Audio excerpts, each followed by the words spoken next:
Hey y'all, this is Mike with the Tasty Prepper, and just want to take a couple of minutes of your time here and let you know about the product that we're currently offering, which is an emergency food supply kit, which is basically 1 month's worth of food for one person in a 5-gallon container. And it's got your basics of long grain white rice, some different kinds of beans, some soy sauce to help flavor up all that rice.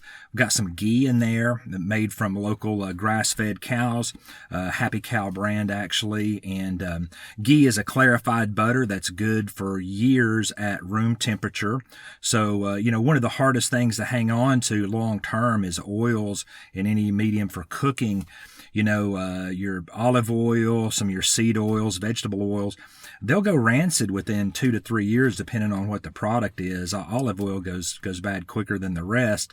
So the ghee is a nice option, and that's actually pretty expensive. If you buy that from the stores, it can range from $10 to $20 for a 13-ounce container of it. But also in our kit, we have some water purification tablets. We've got a lighter in case you're having to cook this stuff out on a grill or something like that. But we try to think of as much as we can just to cover the basics. And this isn't going to be gourmet eating by any means, but in the situation that you're going to have to eat this food, I think you're going to be pretty happy just to have food in any case. And so why should you think about this, right? I'm not a gloom and doom guy.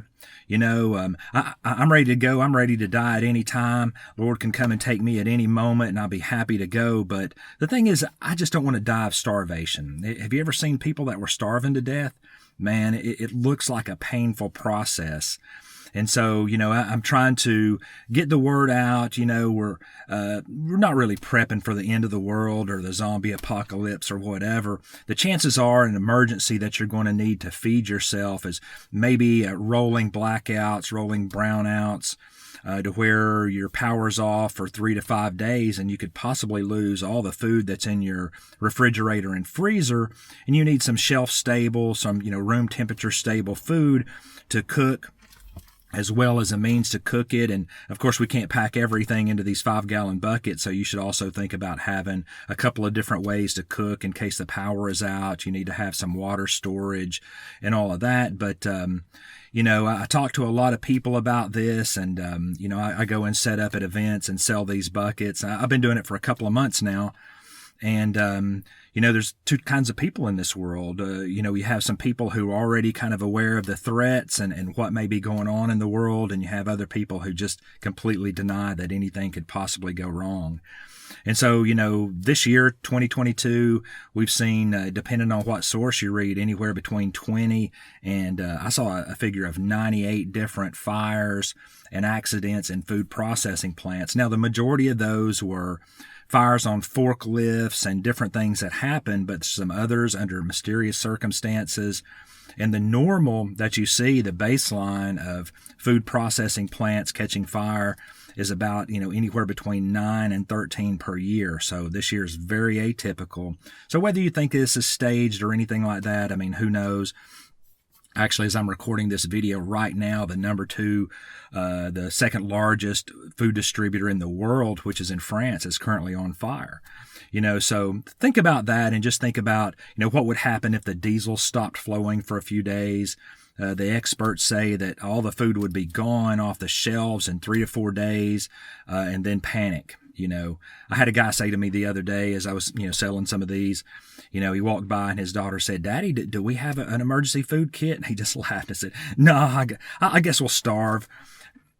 No, the hell you won't. Nobody who has any power or any option starves.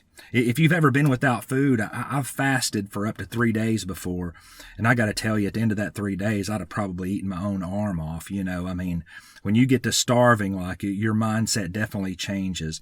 So I just recommend you think about this, whether you buy them from us. Our 1 month emergency food kit is currently going for $120. Just in the 2 months that I've been doing this and packing these for resale, the cost of the meat and a few things have gone up more than 15%, and it's projected to continue on upwards from there. And when you have some of the most powerful people in the world, ranging from President Joe Biden all the way over to, Klaus Schwab of the World Economic Forum, when they're telling you to your face that there will be food shortages, not there might be, there may be, when they're telling you there will be food shortages, you might ought to take them at their word and prepare just, I recommend that you have like maybe 2 months worth of food set back per person, right? And also your animals. Make sure that you got your animals covered. I know the dog that lives with us here, that dog would eat before I eat. So, and rice and beans is actually a pretty good food source for most animals.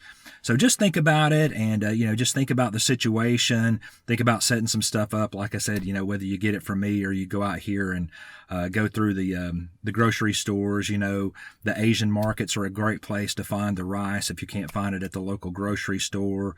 Beans, high quality beans, it takes a little searching around, but you can find those. But just think about getting yourself prepared and making sure that if something goes down that, you're ready to take some food. I talk to a lot of people that have 1 year, 2 years, maybe even up to 5 years worth of food laid up in their house. I'm from East Tennessee. We're kind of hillbilly people, and all my people can vegetables, pressure canning and all that stuff. But I just challenge you to do a little exercise and, set your stopwatch on your clock or your wristwatch or whatever for 15 minutes and see how much of that food you can get packaged up and in your car and get out of your driveway. I think you'll be shocked at how little you can actually gather up and get out of town. Because, it may be a situation to where your neighborhood is on fire. The woods around your house are on fire. There's a angry mob coming down the street at you, and, you need to pack up and get on out of Dodge because they're going to burn your house down with a Molotov cocktail or something. And, you might think I'm being overly dramatic, but just think it through. And, I've had people say to me, well, I'm not leaving the house. And that's my primary plan. I plan on hunkering down, protecting what's mine, me and mine and the people that live in the house with me. But you may not have that choice. So have two strategies, one to hunker down and one to get out. Some people call it bugging out. You might want to have a bug out bag, but just time yourself for 15 minutes and see how much stuff you can get thrown into your vehicle and scoot on out. And it's going to be eye-opening, I promise you. Well, thanks for watching, and hope that you're prepared.